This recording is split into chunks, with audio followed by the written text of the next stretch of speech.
John Deere riding mower steering wheel removal. Although it is rarely necessary, sometimes there is a need to examine the steering column or steering shaft for the wear when the steering on a John Deere mower is not functioning properly. Accessing the steering shaft requires removing the steering wheel. A hidden bolt secures the steering wheel to the steering shaft. Once the steering wheel is off the mower, you have access to the entire steering column. Things you will need: flathead screwdriver, socket wrench. Slip a flathead screwdriver into the small notch on the broader end of the center cover.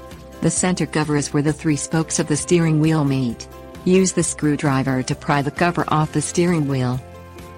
Remove the 5/16" hex bolt in the center of the steering wheel with a socket wrench. The bolt secures the steering wheel to steering extension shaft below the steering. Grasp the steering wheel at each side with your hands, and rock the steering wheel off the splines adapter. Remove the steering wheel from the mower. You can now access the rest of the steering column for repairs. Tips: warnings. Reverse these actions to reinstall the steering wheel.